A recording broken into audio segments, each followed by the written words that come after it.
Olá, pessoal. Nossa primeira aula dessa semana são duas, e o tema de hoje vai ser a continuação sobre potencial elétrico, tá? Acho que a data aqui está errada, mas não tem problema.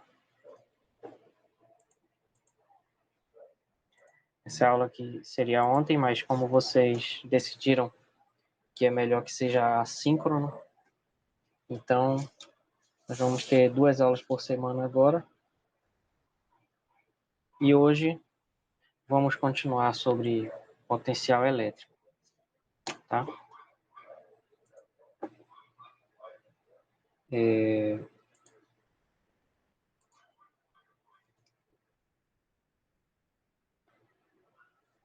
O conceito de potencial elétrico é um conceito muito simples de ser definido, mas que ele tem uma característica muito interessante que vale a pena a gente entender qual é esse significado dele.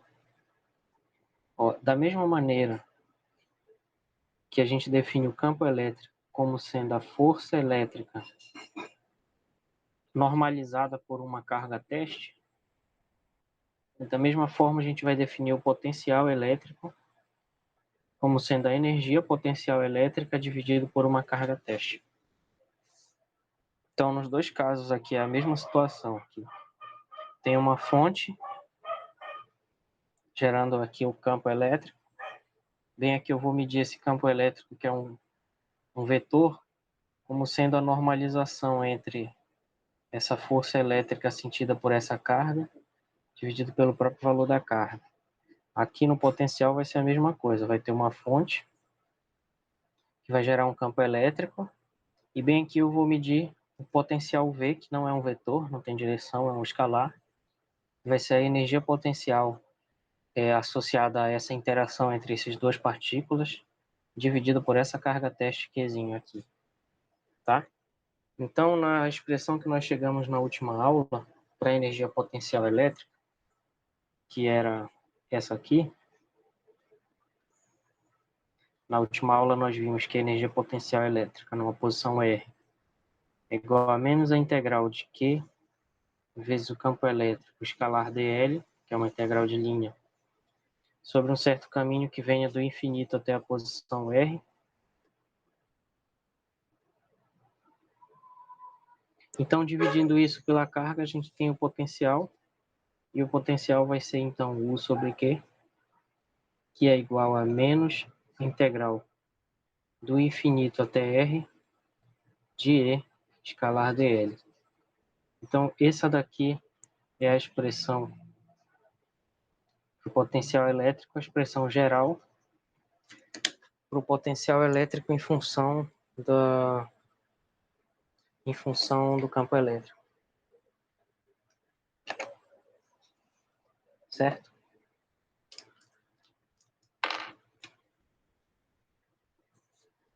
E aí a gente vai agora aplicar esse raciocínio para vários exemplos. O primeiro deles, logicamente, deve ser o mais simples, certo? Então, vamos ver qual é o potencial associado à carga pontual.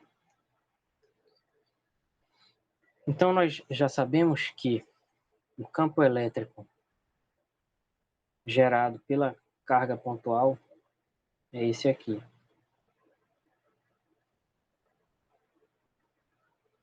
1 sobre 4 πε0 vezes o valor da carga pontual, dividido pela distância ao quadrado R chapéu, supondo que ela esteja na origem. Isso daqui para uma carga na origem. Na origem do sistema de coordenadas. O potencial pode ser encontrado a partir desse campo elétrico pela fórmula que nós chegamos ainda agora. Então, esse potencial vai ser 1 sobre 4 πε0 integral de escalar dl do infinito até uma certa posição R que devido à simetria do problema, não precisa ser o R vetor, que vai ser até um raio R. Vamos discutir isso daqui a pouco. Então, esse potencial vai depender só da distância R, vai ser igual a 1 sobre 4πε0 integral do campo elétrico, agora é 1 sobre... Eu fiz errado aqui. Aqui não é menos 1 sobre 4πε0, só tem um sinal de menos aqui. Então, o potencial é menos isso. Então, fica menos a integral de infinito até R, de 1 sobre 4πε0, Q sobre R2, R chapéu, escalar dl. E aqui entra uma questão. Como esse campo é conservativo, veja que o argumento não é tão simples quanto parece, apesar de ser bastante compreensível. Como o campo elétrico é um campo conservativo, essa integral de linha não depende do caminho. Então, a gente pode fazer qualquer caminho que venha do infinito e chegue num raio R. Ou seja, está aqui a carga pontual Q, e aí eu vou trazer do infinito até uma distância R, aqui do infinito. Então, eu posso muito bem pegar esse caminho que vem daqui até aqui, onde o R vai variar de R igual ao infinito, ou R tendendo ao infinito, no limite, até um certo raio R. Tá? O ideal seria usar o R' como variável de integração aqui. Então, o R' vai de infinito até R. Tá? Então, aqui seria um R' quadrado, R' chapéu. Tá? Então, o R' é apenas uma variável de integração.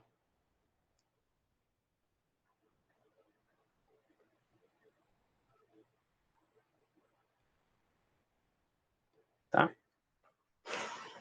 Então, o dl vai ser um dl desse caminho que vem do infinito até R.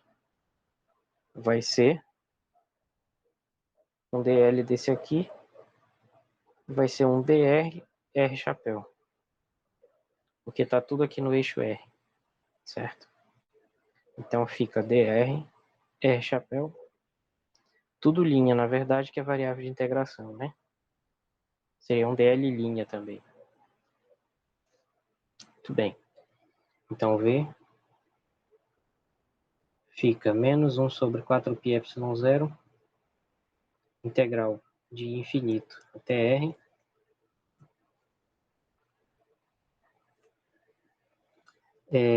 o Q também pode sair da integral, né? A carga constante.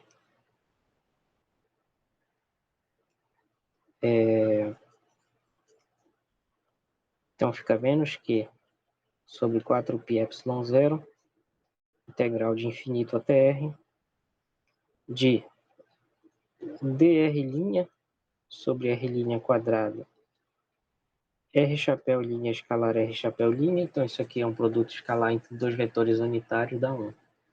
Entre dois vetores unitários, não. Entre um vetor unitário e ele mesmo, dá 1. Então, isso fica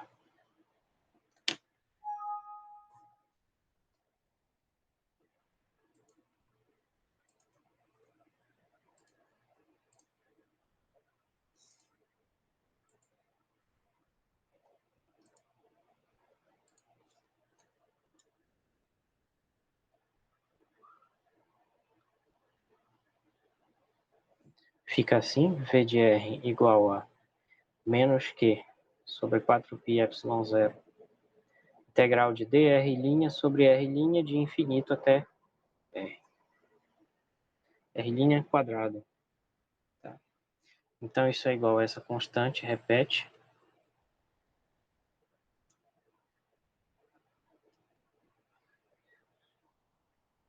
Integral de infinito até R de R' elevado a menos 2 dr', Então aí usa a regra da integral da potência, que é uma das mais simples, ou seja, não vai ter grande dificuldade nessa integral. Repito a constante. E essa integral dá R' elevado a menos 2 mais 1 sobre menos 2 mais 1, variando de R' tendendo ao infinito até R. Então isso aqui dá menos 1 aqui embaixo, corta com aquele menos 1 lá em cima. Então fica Q sobre 4πε0, 1 sobre R', onde o R' varia do infinito até R. Então, isso é uma integração imprópria. Na verdade, a maneira correta de escrever isso seria essa daqui.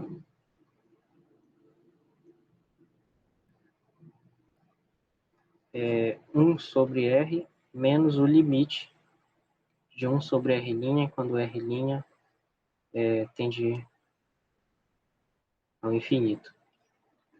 E esse limite aqui dá zero, né? Então, sobra só esse pedaço aqui, o sinal positivo. Então, o campo escalar, que é o potencial da carga elétrica, fica 1 sobre 4π ε0 Q sobre R, tá? Então, esse aqui é o potencial associado à carga pontual de carga Q situada na origem a uma distância Rzinho. Não sei se eu já enfatizei isso o suficiente, mas aqui tem uma diferença muito grande entre isso e o campo elétrico, que é o potencial V é escalar, enquanto que o campo elétrico E é um vetor.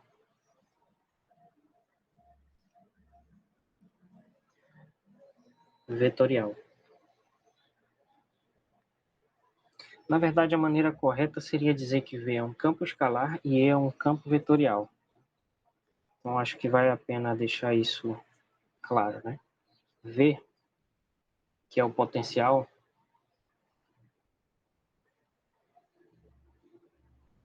na verdade é um campo escalar e o campo elétrico E é um campo vetorial. Isso significa que se tiver aqui uma fonte de campo elétrico, ou seja, um lugar que tem uma certa excesso de carga aqui, que está gerando um campo, aqui num certo ponto P,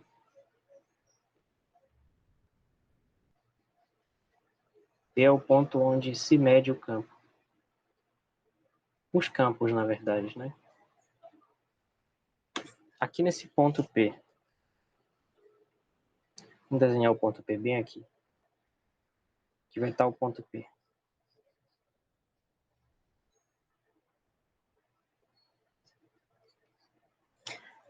Bem aqui vai estar o ponto P. Nesse ponto P a gente pode medir o campo escalar, que é o campo potencial. Então, bem aqui nesse ponto P, eu vou ter um potencial calculado nesse ponto P.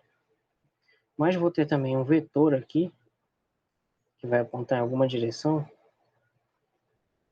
que vai ser o campo vetorial, que é o campo elétrico, calculado nesse ponto P. E nós vamos ver mais na frente na aula que o campo elétrico pode ser também obtido a partir do campo vetorial. O campo elétrico E pode ser obtido a partir do potencial também. Tá? Então, existe uma espécie de equivalência entre potencial e campo elétrico. Porque do mesmo jeito que nós vimos que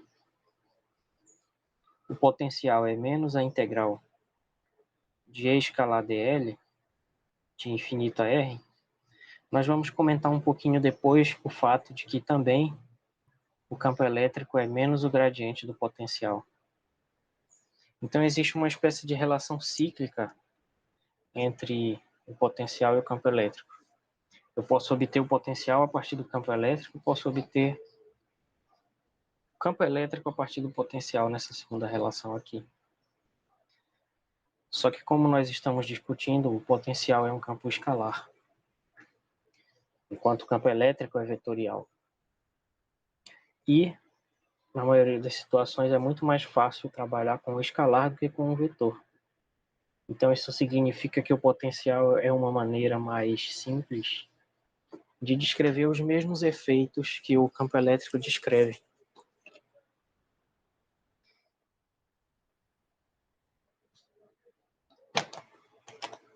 Certo? Muito bem. Vamos entender, então, o que é a diferença de potencial para a carga pontual aqui. Mas primeiro vamos falar sobre as superfícies equipotenciais. Vamos pegar esse exemplo que nós discutimos agora da carga pontual e vamos usar isso para discutir diferença de potencial e superfícies equipotenciais, que vocês já vão ver do que se trata, certo? Muito bem. Então, a gente calculou aqui o campo elétrico de uma carga pontual. Vamos usar isso como exemplo. Calculamos o potencial, né? E o potencial dessa carga pontual deu 1 sobre 4π ε0, carga dividido por distância. Esse aqui é o potencial da carga pontual.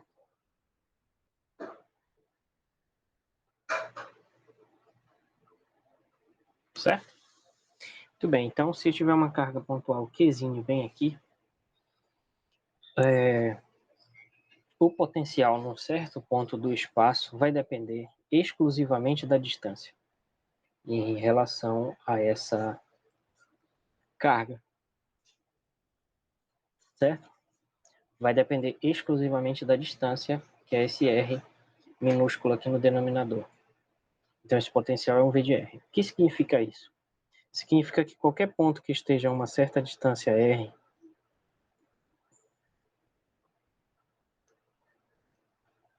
qualquer ponto aqui que esteja a uma certa distância R,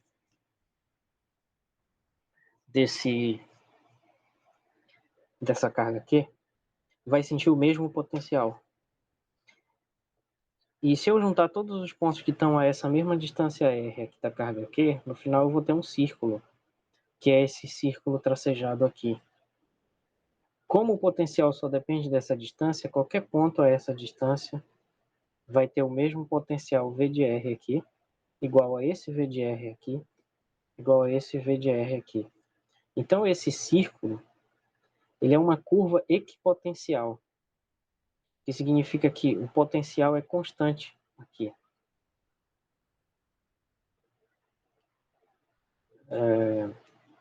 O potencial é uniforme, é constante ao longo dessa curva.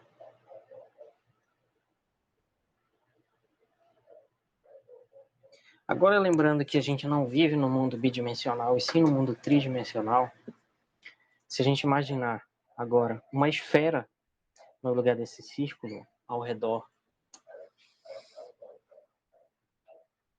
dessa carga pontual Qzinho, tendo como centro a carga pontual Qzinho, em qualquer ponto dessa esfera ao redor da carga, que dista, ou seja, que está a uma certa distância R constante dessa carga, qualquer ponto dessa esfera vai ter o mesmo potencial V de R. Então, essa esfera, cujo centro é a carga Qzinho, é uma superfície equipotencial. Então, essa esfera de raio R e centro na carga,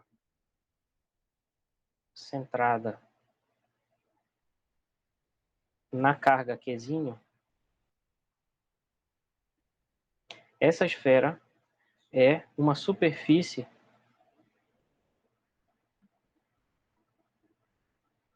equipotencial.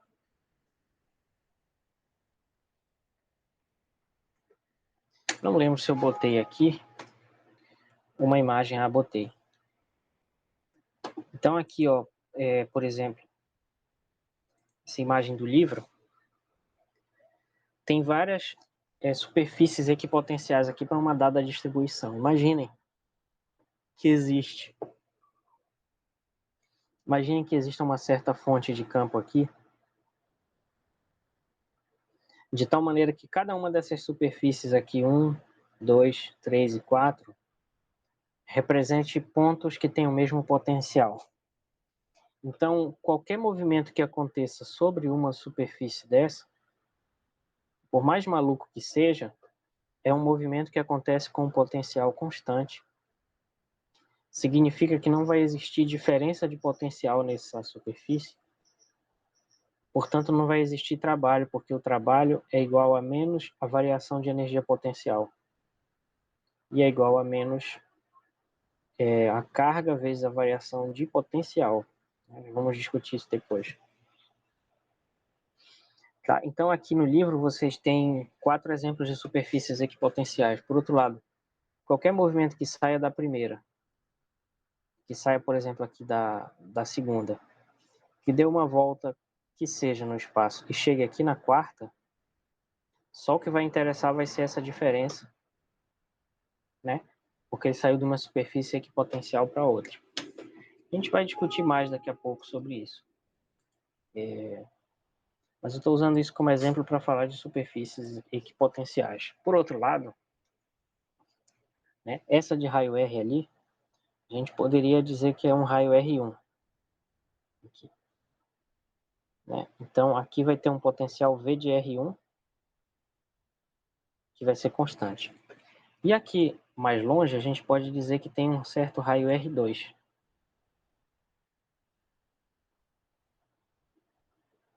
Bem aqui. Tem um raio R2, então aqui o potencial vai ser um V de R2. E qualquer ponto nesse círculo cujo centro está lá na carga e tem raio R2, vai ter o mesmo valor de potencial V de R2. Certo? Então é isso. Essa é a ideia da superfície equipotencial, lembrando que isso é só uma simplificação, que na verdade o que interessa são superfícies. Então esse círculo aí é como se fosse um corte bidimensional da situação. Essas superfícies elas são imaginárias, podem eventualmente ser reais se for construído de fato algo que tenha essa configuração de estar equidistante da fonte, mas em princípio são superfícies matemáticas para nos ajudar a entender como o potencial muda no espaço, tá? Tudo bem. Então, continuando esse raciocínio, a gente é levado também à ideia de diferença de potencial. Vimos que esse círculo aqui de raio R, certo? Vamos dizer que aqui se tenha um raio R1. Então aqui vai ter um potencial V de R1 nesse círculo. E vamos dizer que aqui nesse outro tenha um certo raio R2. Então aqui nesse outro círculo vai ter um potencial V de R2. Como isso é uma carga pontual, o potencial vai ter diminuído, né? Então, o que existe entre qualquer ponto desse círculo menor aqui, vamos chamar esse círculo de C1. O que existe aqui entre o círculo C1 e o círculo C2 é uma diferença de potencial, tá? Porque é uma distância, é um trajeto entre uma superfície equipotencial e outra. Vou explicar de novo. Se bem aqui eu estou num certo ponto, nessa primeira superfície equipotencial, e aí uma partícula está lá, e ela faz um movimento qualquer mesmo, e no final ela chega bem aqui, então ela saiu da primeira superfície equipotencial para a segunda, o que significa que entre o ponto inicial e o ponto final do movimento dela, bem aqui, vai existir uma diferença de potencial, uma DDP. E essa diferença de potencial vai ser igual ao potencial final, que é V de R2, menos o potencial inicial, que é V de R1. Então, a diferença de potencial ela tem que ser entendida pensando numa situação real, física, representada aí por um desenho, uma representação geométrica. Isso tem que ser entendido como uma diferença entre duas superfícies equipotenciais. Ou seja, não interessa o ponto de onde a partícula partiu, e sim a que superfície equipotencial pertence a esse ponto de onde ela partiu e a que superfície equipotencial pertence o ponto onde ela chegou. Por exemplo, ela poderia ter saído daqui, lá do outro lado, poderia ter saído daqui desse lado, ter feito isso aqui e chegar bem aqui. Se ela saiu da primeira superfície equipotencial para a segunda, a diferença de potencial vai ser a mesma, se ela seguiu esse caminho aqui. Por outro lado, se ela fez o oposto,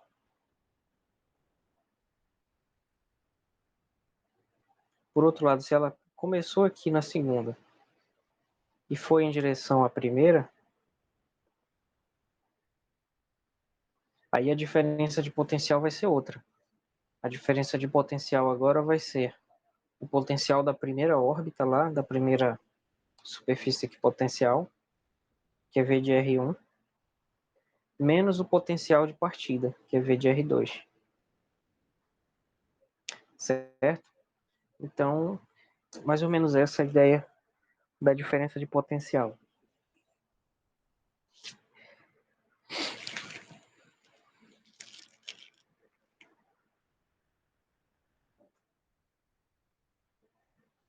Então, bem aqui, por exemplo, nessas superfícies equipotenciais que eu comentei primeiro, vai ter uma certa diferença de potencial bem aqui, que vai ser V1 menos V2, né, se for um trajeto de cima para baixo.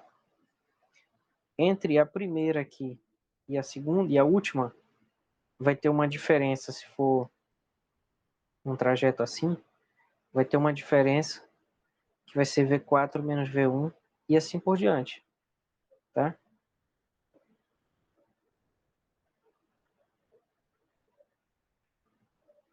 Se uma partícula sai aqui da superfície de potencial V2 e ela faz qualquer coisa, e no final termina aqui na V3, a diferença de potencial vai ser V3 menos V2. É basicamente essa a ideia, então. Se o sentido do movimento for esse, né? De sair da V2 e chegar na V3.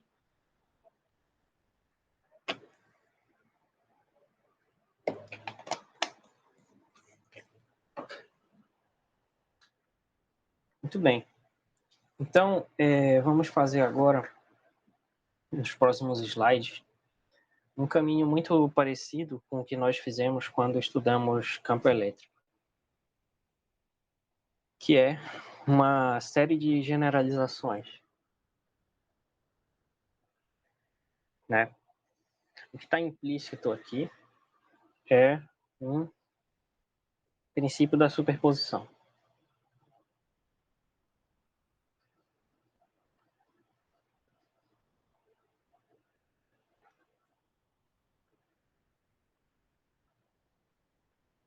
Que é o seguinte, se bem aqui tem uma carga pontual Q1 e bem aqui uma carga pontual Q2, e aqui vou ter um ponto P, onde se calcula esse campo escalar que é o potencial, então bem aqui a partícula vai sentir um potencial causado pela carga Q1, vamos chamar de um VQ1, e vai sentir também potencial causado pela carga Q2.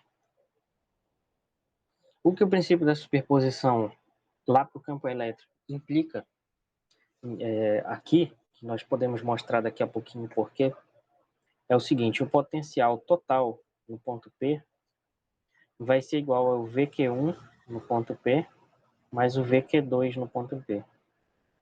Ou seja, bem aqui no ponto P, os potenciais vão se somar apenas. E isso vai dar o potencial efetivo.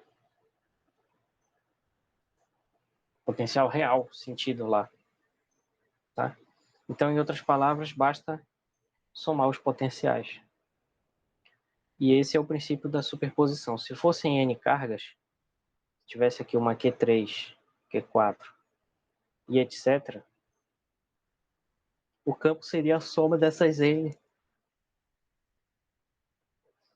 Tá? Mas vamos primeiro ver aqui o que dá para duas cargas. Tá? Então, quando forem duas cargas,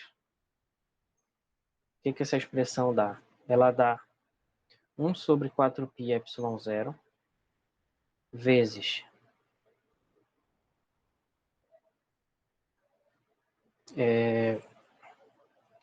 a carga Q1 dividido por R1, que vai ser agora, esse R1 é a distância entre o ponto P e a carga, R2 é a distância entre a carga Q2 e o ponto P, até que a gente vai chegar numa certa carga QJ, aqui, cuja distância ao ponto P vai ser RJ. Então, mas para duas não vai precisar disso tudo. Então, para duas vai ser 1 sobre 4π ε0, Q2 sobre R2. Certo? Então, esse potencial é 1 sobre 4π ε0 vezes Q1 sobre R1 mais Q2 sobre R2. Para N cargas pontuais, vai ser a mesma coisa, só que agora eu vou somar isso aqui N vezes. Então, o potencial vai ser 1 sobre 4π ε0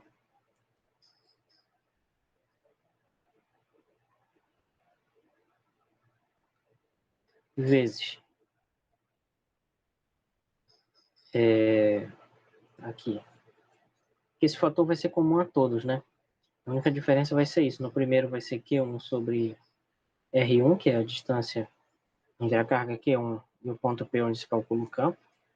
Depois Q2 sobre R2. E isso tudo até chegar na última, que eu vou chamar de N aqui. Até chegar na Qn, que vai estar uma distância Rn da carga. Então eu posso usar para isso a notação de somatório também, que é como está lá no livro. Então fica 1 sobre 4π ε0 somatório de J igual a 1 até N de QJ sobre RJ. E esse vai ser o potencial elétrico associado a N cargas pontuais calculado num ponto P, onde QJ é a carga de cada uma e RJ é a distância dessa respectiva carga ao ponto P onde se calcula o campo. Esse aqui é o campo calculado num certo ponto P. É isso. Temos aqui um exemplo para nos ajudar a pensar nisso, retirado do livro. Exemplo: o potencial não é um vetor, então a orientação não é relevante. Interessante, né? Na figura 249A, que é essa figura aqui, 249A,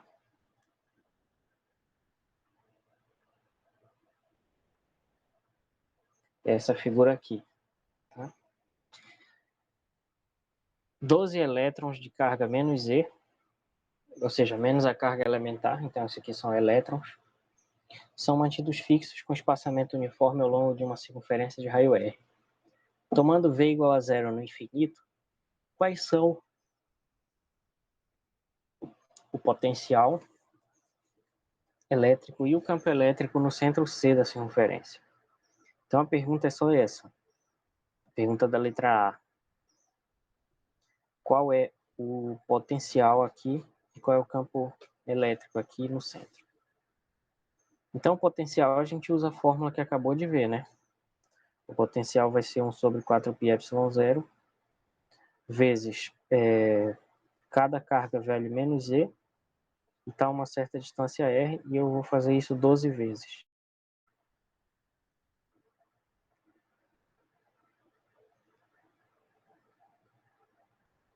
Então, no final, fica do jeito que está aqui. Menos 12 sobre 4πε0 E sobre R. E qual é o campo elétrico? O campo elétrico eu tenho que ver a simetria, né? Então, aqui vai ser um campo elétrico que aponta assim, em direção à carga, né? E no final, quando eu somar os 12, como os 12 estão a uma mesma distância, eles vão se cancelar 2 a 2, vão se cancelar, né? Cada um vai se cancelar com o outro que está oposto a ele. Esse cancela com esse, o de cima com o de baixo, esse daqui com esse aqui com esse cancela com esse cancela com esse, e o campo elétrico no final dá zero, como explicado aí no livro. Vamos à letra B. Se os elétrons fossem deslocados ao longo da circunferência até ficarem distribuídos com espaçamento desigual em um arco de 12 graus, não é 12 graus, né? Tem um erro de digitação aí. Bem, aqui é 120 graus, como mostra a figura que o livro mesmo cita. Essa aqui.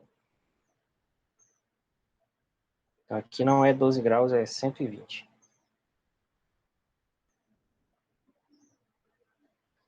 Qual será o potencial no ponto C? E o campo elétrico? Bom, olha só. O potencial só depende das distâncias. Não depende da posição. E nenhum elétron aqui mudou de distância.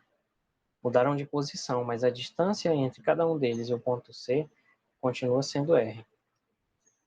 E como o potencial só depende disso, ele não muda.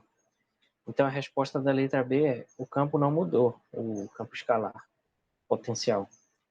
Continua sendo menos 12 sobre 4π ε0, carga elementar sobre R. Esse continua sendo o campo potencial. Porém, o campo elétrico mudou, porque o campo elétrico não vai mais ter essa simetria. Então, aqui vai ter um campo elétrico assim, outro assim, vai ter cada um apontando para uma carga pontual, fica até difícil desenhar, mas vai ser mais ou menos assim. Como elas são negativas, porque são elétrons, o campo aponta em direção à própria partícula. Então, no final disso, deve resultar, como o livro próprio diz, algo assim. Né? Esse aqui talvez seja o campo elétrico resultante dessa configuração. Então, vamos agora ver como fica o potencial do dipolo. O dipolo nós já estudamos, discutimos bastante sobre ele, em mais de uma aula, então eu não vou explicar de novo o que é dipolo. Vamos ver agora qual é o potencial associado a essa configuração dele.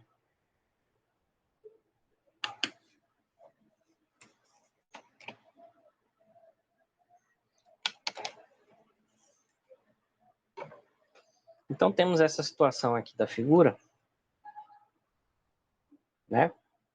E vamos calcular lá no ponto P, vamos usar aí o princípio da superposição que nós acabamos de aprender, para dizer que esse potencial vai ser igual a um V+, que é o potencial causado pela carga Q+, somado com o potencial V-, que é o potencial causado pela carga menos Q. Certo? Então, se mantém as mesmas configurações aqui do dipolo, a distância entre eles é D.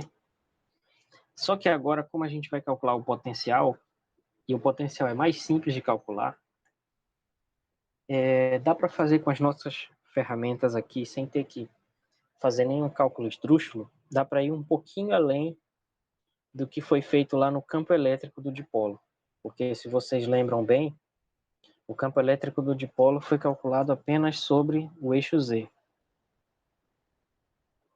O campo elétrico a gente calculou apenas aqui, o campo elétrico do dipolo. Mas só que como o potencial é escalar, é mais fácil de calcular, a gente vai poder calcular ele em qualquer ponto aqui do espaço. Então ele pega um ponto P aqui que forma um ângulo θ. Quando esse ângulo θ for igual a zero, a gente vai ter como caso particular aquilo que a gente já tinha, que a gente já sabia lá do estudo de campo elétrico, certo? Então, pelo fato de ser escalar, é um pouco mais simples, a gente pode calcular um pouquinho mais geral. Então, como a própria figura diz aqui, R mais é a distância entre o ponto P e a carga mais Q. R menos é a distância entre o ponto P e a carga menos Q. Aí a gente usa o princípio da superposição para duas cargas, que é esse aqui. Vai ser a carga mais Q, que está a uma distância R mais, e a carga menos Q, que está a uma distância R menos. Então, botando o Q em evidência, esse V fica Q sobre 4π ε0, 1 sobre R mais menos 1 sobre R menos. E aí, somando essas frações, fica Q dividido por 4π ε0 vezes R menos menos R mais dividido por R mais vezes R menos. E aqui nós vamos fazer uma aproximação, assim como lá no caso do campo elétrico do dipolo, nós fizemos uma aproximação, nós vamos fazer aqui também. Tá? Então isso daqui nós vamos aproximar.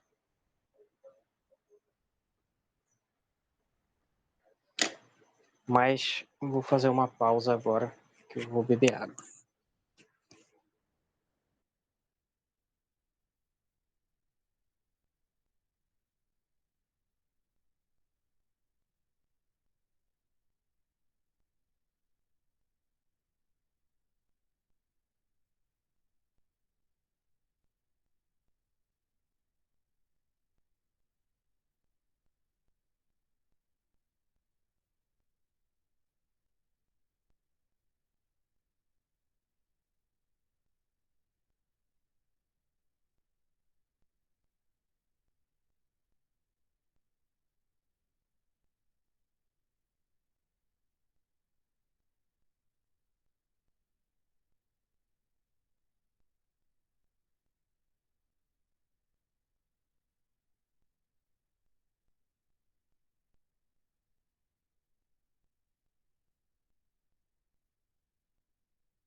Continuando então, essa aproximação vai ser o seguinte: vamos supor que o ponto P está muito distante do...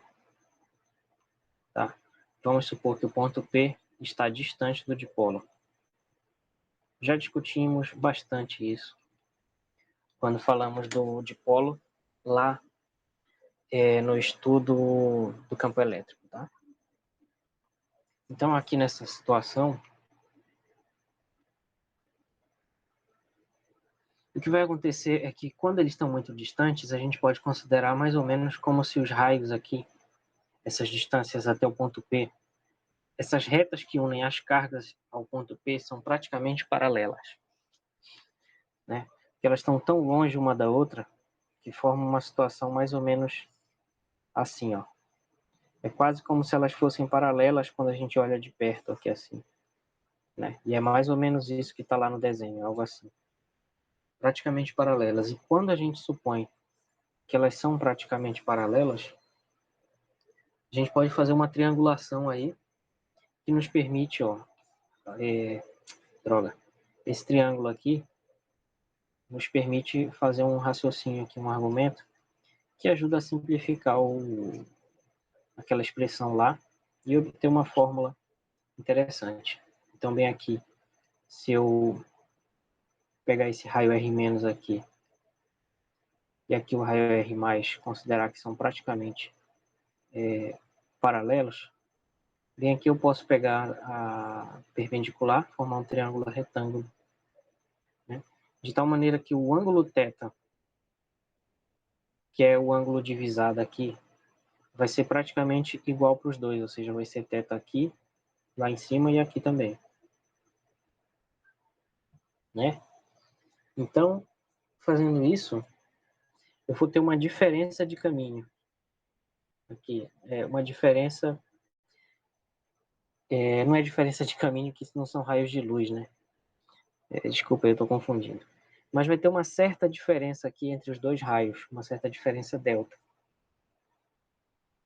Perceba que essa diferença vai ser o que está desenhado lá na figura. Vai ser o raio R- menos o raio R+,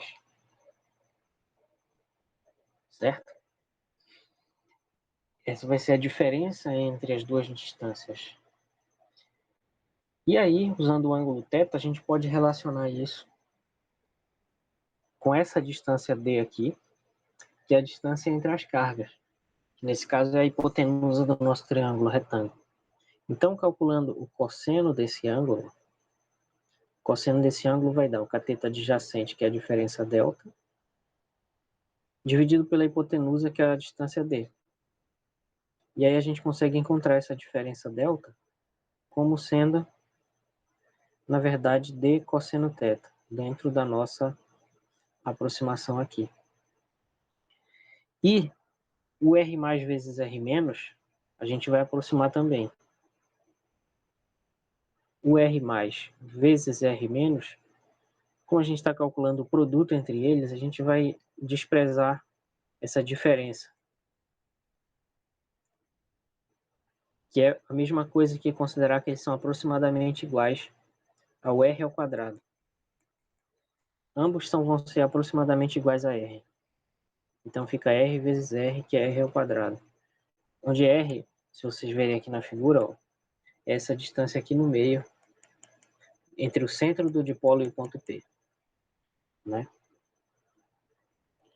Tem como explicar um pouquinho melhor isso? Eu não sei se vale a pena, mas é basicamente o seguinte: o R+, ele vai ser aproximadamente R mais delta sobre 2,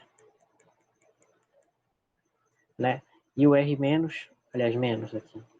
E o R- vai ser aproximadamente R mais delta sobre 2, né? Então, quando a gente multiplicar os dois, o R+ vezes o R-, isso vai dar produto da soma, que é R, produto da diferença aqui, que é R menos delta sobre 2, vezes a soma, que é R mais delta sobre 2. Então, isso dá o quadrado do primeiro, que é R², menos o quadrado do segundo, que é delta sobre 2 ao quadrado. Então, como o delta é pequeno,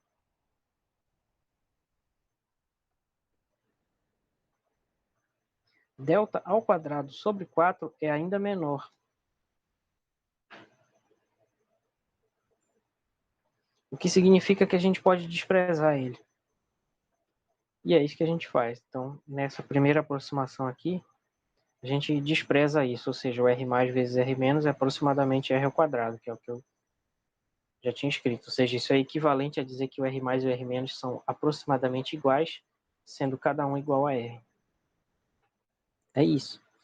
Então, juntando essas duas aproximações aqui, a gente pode calcular o potencial do dipolo. Ok?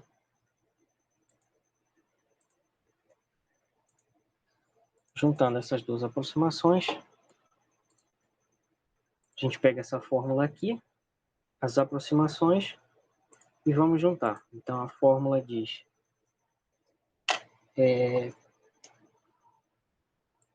né?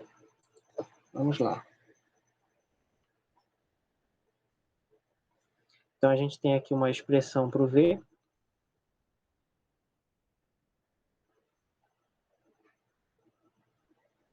que é essa aqui. V igual a Q sobre 4πε0 vezes R menos R mais, dividido por R menos vezes R mais. Essa é a expressão para V e temos duas aproximações aqui. Que foi o que nós acabamos de justificar. Né? Essas aproximações são R menos R mais, a gente chamou de delta. E esse delta, a gente viu que é aproximadamente D cosseno θ. E vimos também que o R menos vezes R mais é aproximadamente R ao quadrado. Então, juntando essas expressões para ver com essas aproximações, a gente tem o seguinte, que o V vai ser aproximadamente, mas a gente não vai escrever aproximadamente, né? A gente vai tomar essa aproximação como sendo uma boa aproximação, a gente vai escrever igual Q sobre 4π ε0 vezes, na parte de cima é a primeira aproximação, então é D cosseno θ, na parte de baixo R ao quadrado. Então a única coisa ainda que resta a gente fazer aqui é perceber que o momento de dipolo aparece aqui. Aparece o P igual a Q vezes D.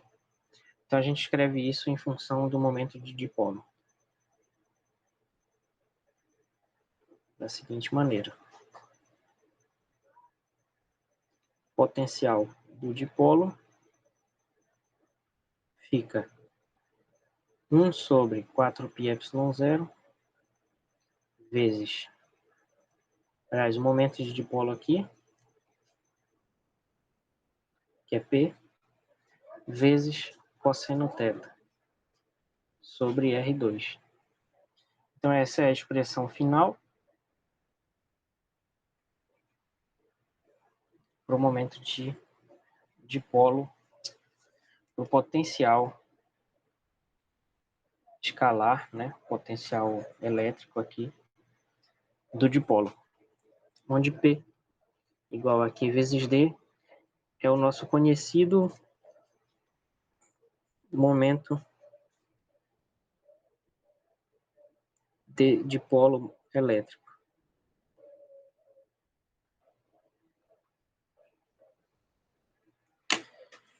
É isso.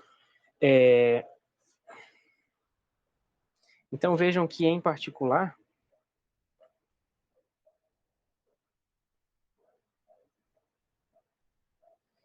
se θ é igual a zero, o momento do dipolo vai ser 1 sobre 4πε0 P sobre R2. Tá? Então esse aqui é o potencial associado ao campo elétrico do dipolo que nós já vimos, que é esse aqui, que é 1 sobre 2πε0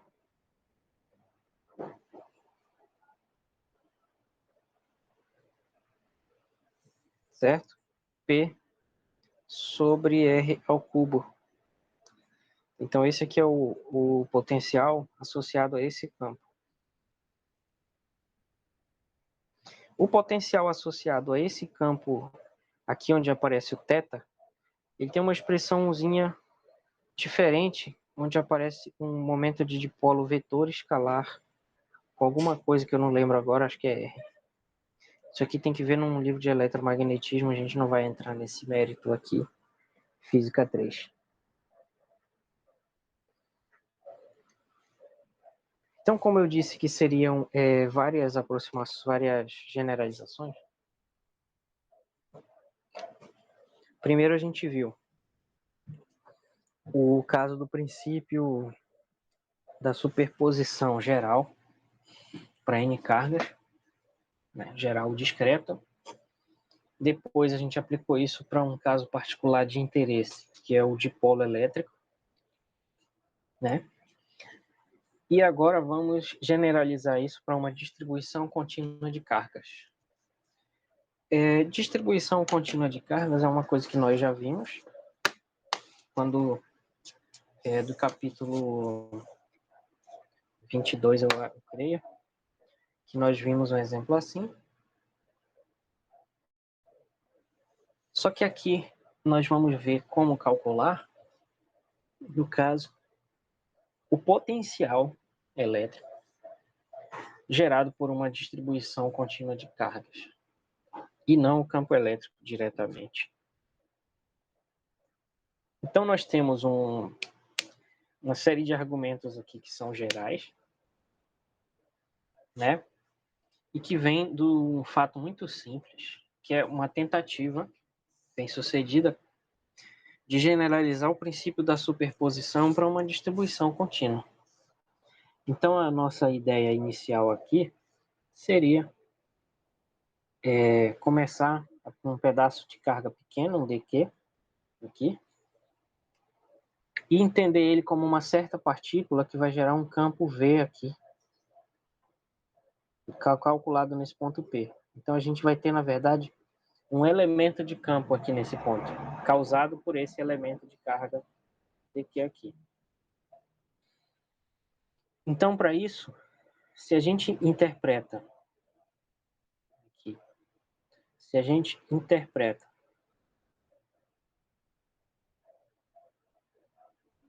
o dq como uma partícula,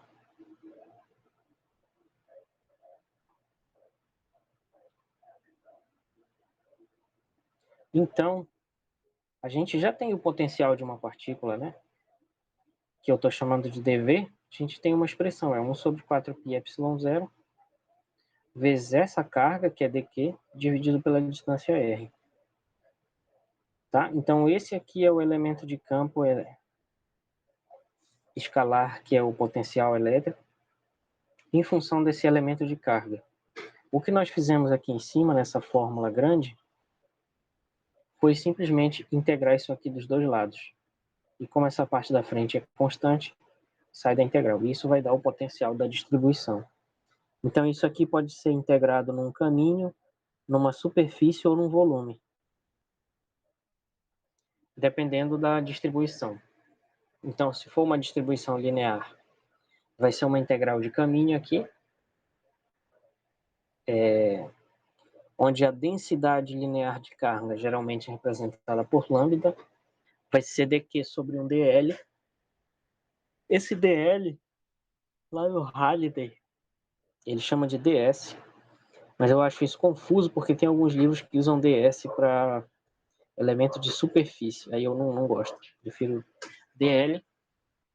Depois, se for uma superfície, a gente vai usar uma densidade superficial de carga para obter o dq.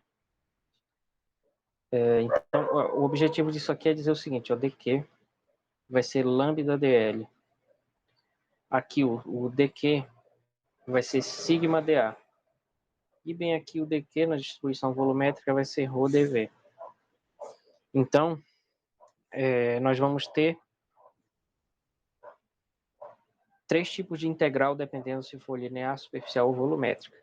No primeiro caso, uma integral simples, uma integral em uma dimensão.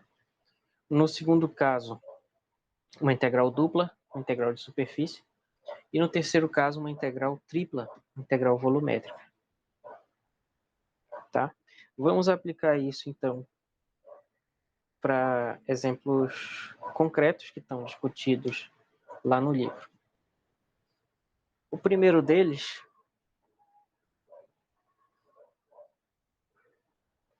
é o potencial do fio carregado. Aqui não vai ser o fio infinito, como nós discutimos em umas aulas anteriores, vai ser um fio finito, ou seja,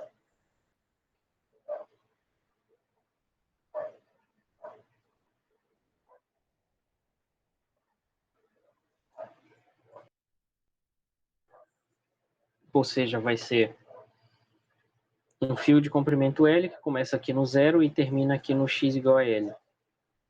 Então começa aqui no x igual a zero, termina no x igual a L, aqui no eixo x, calculado nesse ponto P, que está uma distância D desse disco. Então aqui vai ser um exemplo em uma dimensão, exemplo unidimensional. Logo, nós vamos usar uma densidade linear de carga que é igual a dq sobre um certo dl, de tal maneira que o dq vai ser lambda dl. Tá? E aí a gente vai ter que identificar nesse problema quem é o lambda e quem é o dl. E o potencial vai ser, partindo da fórmula geral, 1 sobre 4πε0 integral de dq sobre r, fica 1 sobre 4πε0 integral de lambda dl dividido por r. Essa vai ser a fórmula do potencial. Lambda dl sobre r aqui nesse caminho. Nesse trecho aqui que vai ser um caminho, uma integral de caminho. Eu vou escrever assim, indo de x igual a zero até x igual a L. Tá? Então, quem vai ser o dl? Vai ser o elemento de comprimento aqui desse fio. Como ele está no eixo x, um elemento de comprimento aqui vai ser simplesmente um dx. Certo? Como o nosso lambda é constante, ele sai da integral. Então, esse v vai ser um lambda sobre 4πε0. É que eu estou fazendo aqui o exemplo do livro, né? Da linha de cargas discutida no livro. E esse exemplo do livro é uma densidade constante. Então é bom eu chamar a atenção disso para vocês, porque eu vou pedir no exercício com o lambda que não é constante. Olha só, enfatizar. Como o lambda é constante, tá? Isso é importante, não é desprezível essa informação. Como o lambda é constante, ele sai da integral. E aí o potencial fica lambda sobre 4π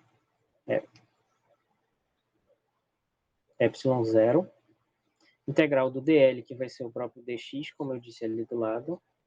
Então vai ser dx sobre r. O que acontece agora é que o r ele mede a distância entre esse dl. Então bem aqui vai ter um dl, que vai ter igual a um dx, né? E aí a distância r é sempre a distância entre o ponto onde se calcula o campo, que é o P, e o ponto que gera o campo, que nesse caso é o elemento de carga aqui. É o dq. Tá muito ruim esse desenho, mas tudo bem.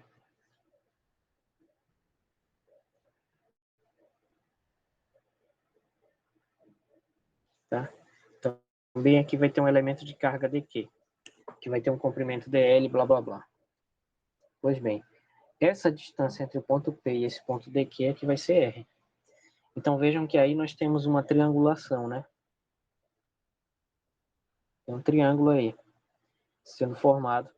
E esse r vai ser a distância entre esse tamanho aqui, que é o x variável, tá? Lembrando que o x vai variar aí de 0 a L, então esse tamanho aqui vai ser x. Então a gente vai ter um triângulo retângulo aí para resolver. A gente vai ter um triângulo aqui assim, em que aqui vai ser D, aqui vai ser R e aqui vai ser X. Portanto, pelo teorema de Pitágoras, né, R ao quadrado vai ser igual a x ao quadrado mais d ao quadrado. Então, o r vai ser simplesmente a raiz quadrada de x ao quadrado mais d ao quadrado. Logo, eu tenho que substituir isso aqui para conseguir resolver o problema.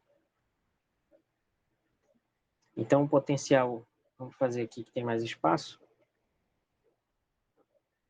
O potencial vai ser, na verdade, lambda sobre 4πε0, integral de dx sobre raiz de x ao quadrado mais d ao quadrado.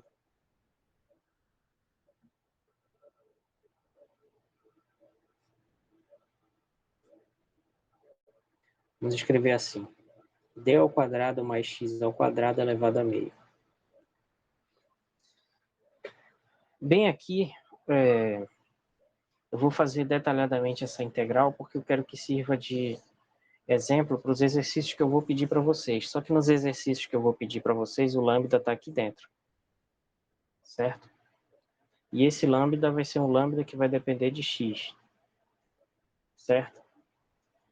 Só que aqui o nosso é constante, então ele vai sair da integral. No de vocês não, vai ficar aqui dentro. O que eu vou pedir na lista para vocês. Tá? Então essa integral nós vamos fazer usando essa seguinte mudança de variáveis aqui.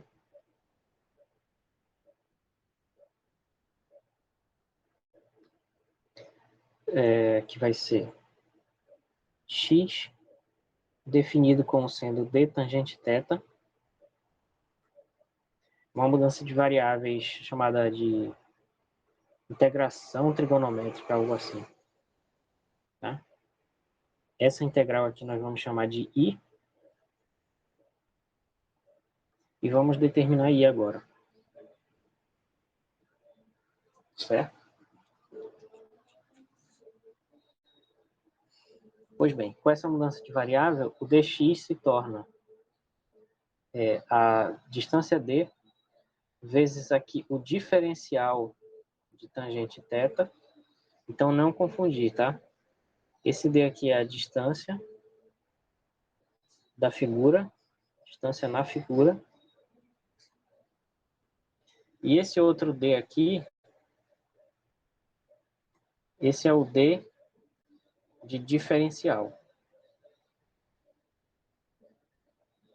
que muitas vezes a gente chama de elemento de alguma coisa. Então, esse d tangente fica assim. Dx fica d vezes a diferencial da tangente. Uma derivada da tangente é secante ao quadrado, fica secante ao quadrado de θ dθ. Então, esse aqui é o nosso dx. Esse aqui é o nosso dx. Certo? Com isso, a gente pode reescrever também o denominador. O integrando, melhor dizendo. Integrando é o que está dentro da integral, tirando o dx. Que é só o dx, é só uma representação, né? Então, o integrando, que é isso aqui, vai ficar... bora botar o dx aqui também, para ficar logo... fazer logo tudo de uma vez. Então, isso fica o dx em cima vai ser d, secante quadrado de θ dθ. Embaixo vai ficar d ao quadrado mais x é d tangente θ. Então, x ao quadrado é d quadrado tangente quadrado de θ. Elevado a meio. Essa integral aqui, a gente usa essa mudança de variável do d tangente justamente pelo que vai acontecer agora que a gente mexer aqui nesse denominador. Então, aqui em cima fica d secante ao quadrado de θ dθ dividido por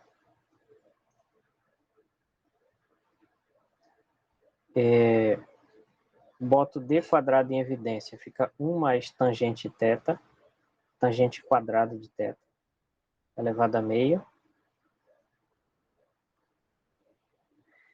E isso fica, né, o nosso integrando lá.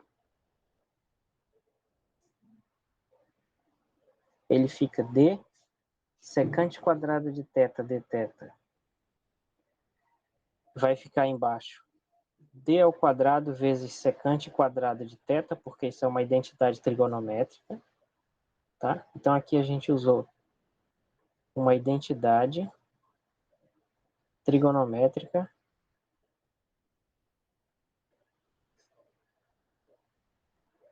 que é muito útil nesse tipo de integral, que é a seguinte: 1 mais tangente quadrada de θ igual a secante quadrada de θ. Certo?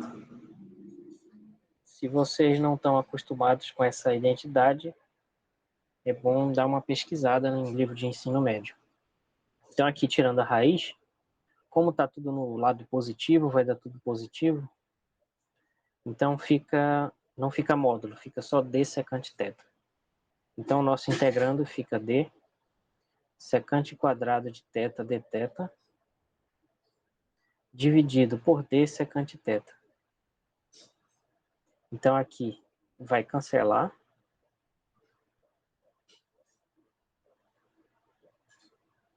Cancela esse d com esse. Cancela o secante ao quadrado com a secante de baixo. E aí fica secante θ dθ, o integrando.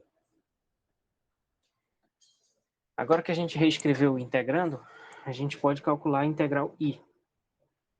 Então, a integral i, que é igual a dx sobre raiz de d quadrado mais x ao quadrado, vai ser a integral de secante θ dθ, que é tabelada, como sendo igual ao logaritmo natural do módulo da secante de θ mais tangente de θ. Certo? Então, esse aqui é o resultado da integral, onde essa última integral aqui é tabelada. Tá? Ou ela pode ser feita também, tem no livros de cálculo, como por exemplo, cálculo A, tem essa demonstração. Não precisa ir tão fundo, mas quem quiser ver essa mudança de variável aqui, que introduz esse d tangente θ, tem lá no cálculo A também. Um livro muito bom. Leitura muito agradável, recomendo. Bom, então com isso, agora a gente precisa retornar as variáveis anteriores. Agora, retornamos a variável x.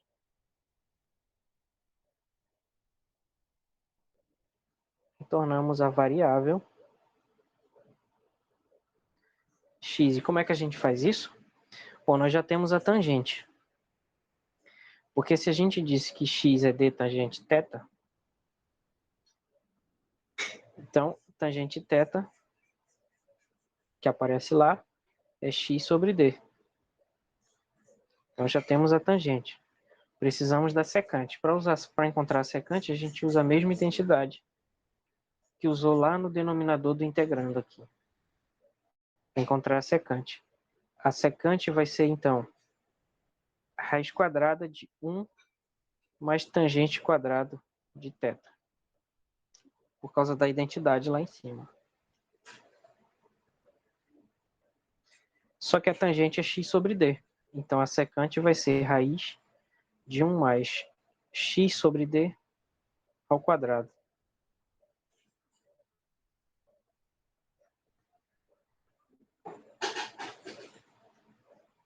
Certo? Então, já temos a tangente, temos a secante, podemos resolver a integral nas variáveis corretas.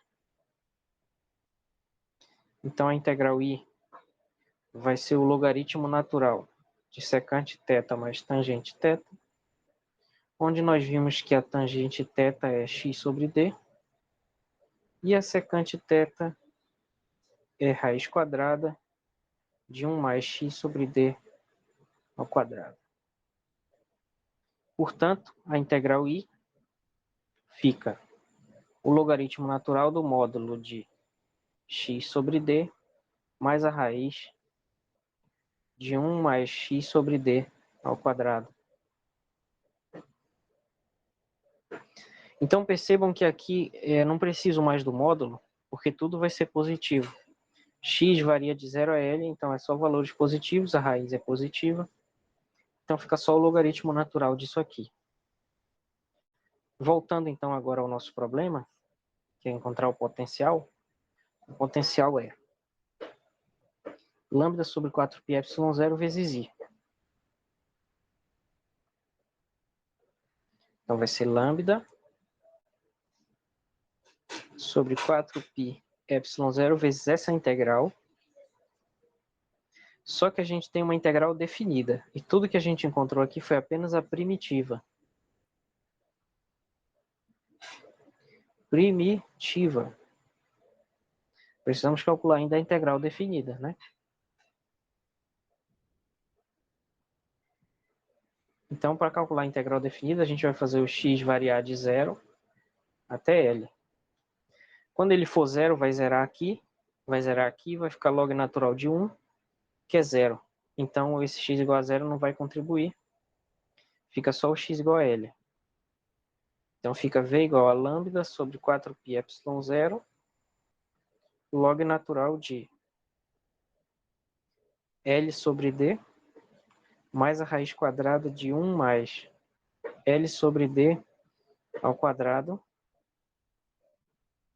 né? Então fica o log disso, menos o log natural de substituindo por 0 lá, fica 0 mais raiz quadrada de 1 mais 0 ao quadrado. Então, esse segundo termo, como eu já tinha adiantado, ele vai dar log natural de 1, que dá 0. Esse segundo termo.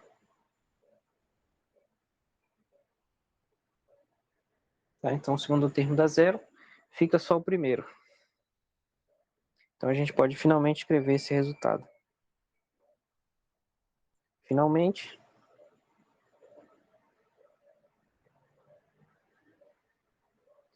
o campo, o potencial calculado lá naquele ponto P, vai ser lambda sobre 4πε0, logaritmo natural de L sobre D,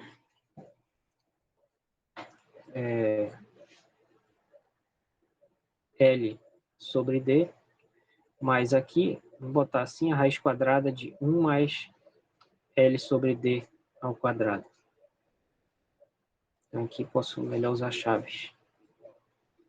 Então, esse aqui é o potencial. Tá? E o que eu vou passar como exercício para vocês depois na lista é calcule isso para um lambda que depende de x. Tá?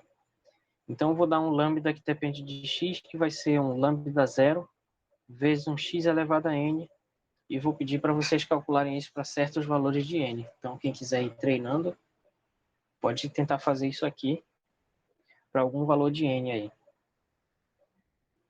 Bom, então esse foi o nosso primeiro exemplo, que é um exemplo unidimensional.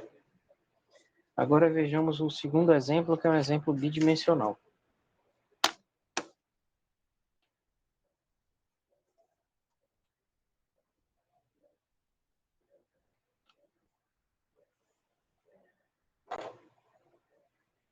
Muito bem.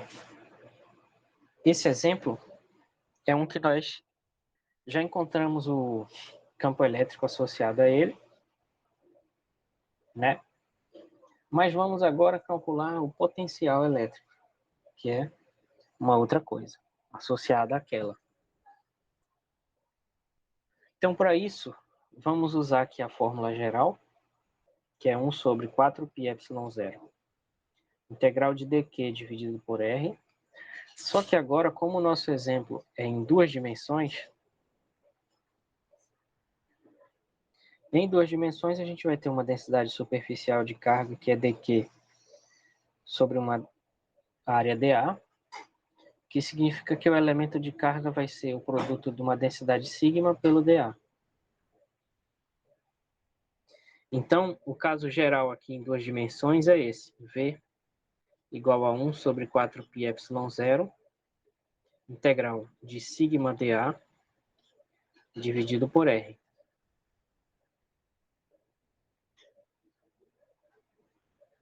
Esse aqui é o caso geral em duas dimensões.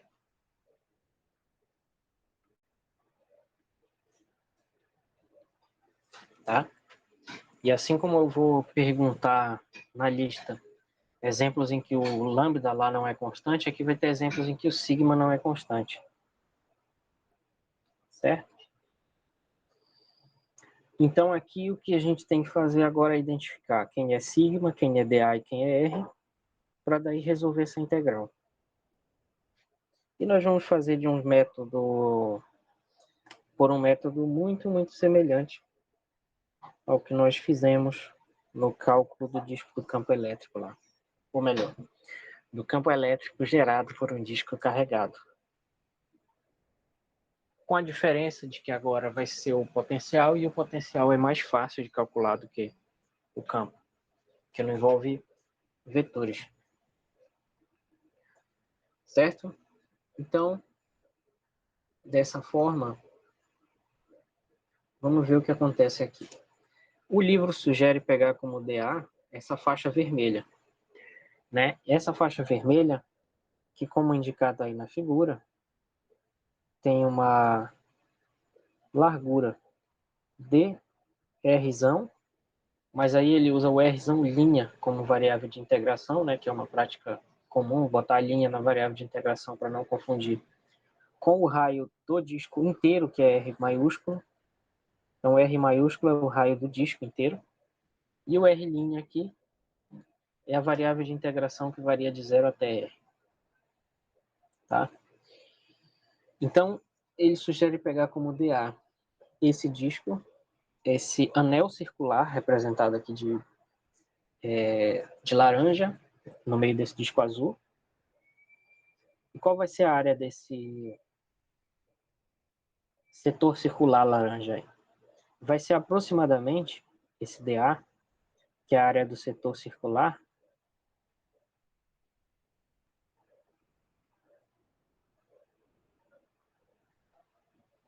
vai ser aproximadamente como se eu pudesse esticar ele.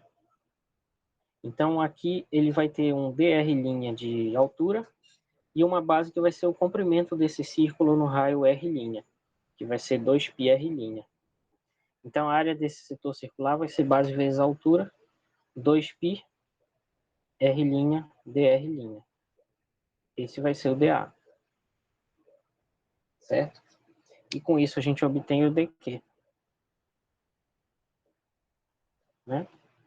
Porque o dq ele é igual a sigma dA. Então o dq vai ser sigma vezes 2π R' dr'.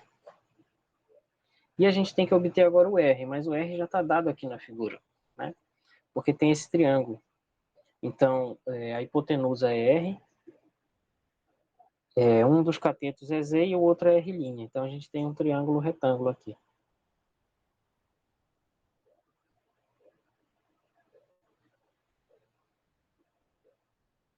A gente vai ter um triângulo retangular, onde aqui é R', aqui é Z e aqui é R'. E por isso, o R vai ser raiz quadrada de Z ao quadrado mais R' ao quadrado. Certo? Então a gente já tem o R, já tem o dq, falta o sigma. Já tem o dA, falta o sigma. O sigma é dado do problema como sendo constante. Nos nossos exercícios,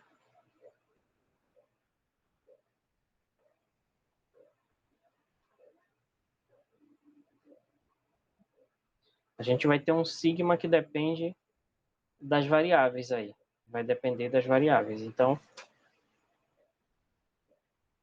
eventualmente pode depender de mais de uma variável, vai depender do problema. Mas no nosso caso aqui, o sigma é constante.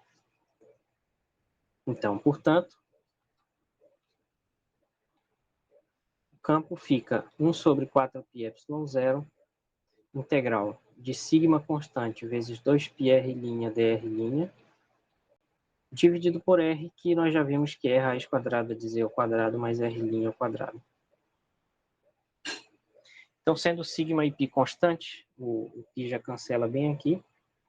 O 2 fica aí para facilitar a integração, como vocês devem lembrar do cálculo do campo do disco.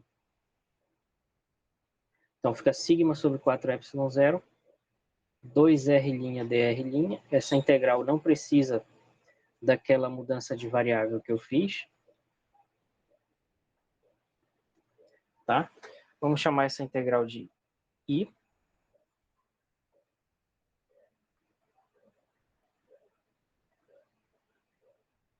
Essa daqui vamos chamar de I. E vamos resolver. Então está resolvido lá no livro já, na verdade. Mas tudo bem, a gente faz de novo aqui. Então aí é a integral de 2r' dr' dividido por z ao quadrado mais r' ao quadrado a meio. Então aqui basta uma mudança de variável muito simples, que é u igual a z ao quadrado mais r' ao quadrado. Fazendo essa mudança de variáveis, o du vai ser, como a integração está sendo feita em r', como essa integração é em r', para essa integral o z pode ser considerado constante. Então a derivada dele dá zero. Mas a derivada do r' quadrado dá 2 r' dr'. Então essa integral i nessas variáveis fica a integral. Lá em cima já está o du prontinho, porque o 2 já está lá. E embaixo fica u elevado a meio. Então essa integral i vai ser a integral de u elevado a menos meio du, que vai ser u elevado a menos meio mais 1, sobre menos meio mais 1 pela regra da integração de uma potência. Então, i fica u elevado a meio dividido por meio, que é a mesma coisa que 2 raiz de u. Então, essa é a integral i. Voltando agora à variável antiga, a integral i fica 2 vezes a raiz de z ao quadrado mais r' ao quadrado. Essa é a primitiva. Assim como no caso anterior, a gente só encontrou até agora a primitiva. A gente não calculou ainda a integral definida.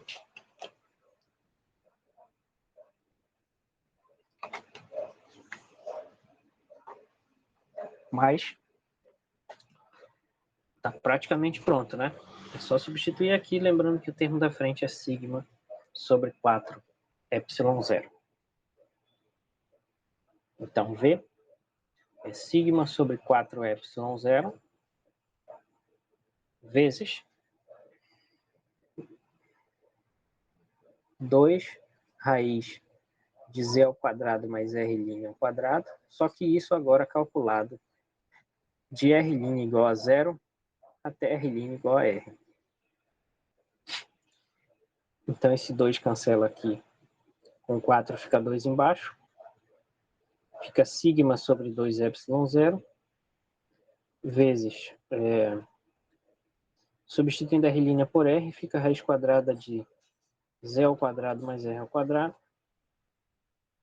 E, substituindo r' por zero, fica raiz quadrada de z ao quadrado mais r ao quadrado, que é raiz de z ao quadrado. Como o z está em cima é positivo, fica módulo de z, que dá o próprio z. Então aqui fica menos z, que é a fórmula que está lá no nosso texto. E aí nos exercícios, eu vou pedir para vocês fazerem esse mesmo cálculo, só que agora para um sigma que não vai ser mais constante. Então a única diferença vai ser que na hora de integrar, o sigma vai ter que estar bem aqui, dentro da integral. Ele não vai poder sair, dependendo da expressão dele, né? Então é isso. Basicamente, esse vai ser o campo do disco.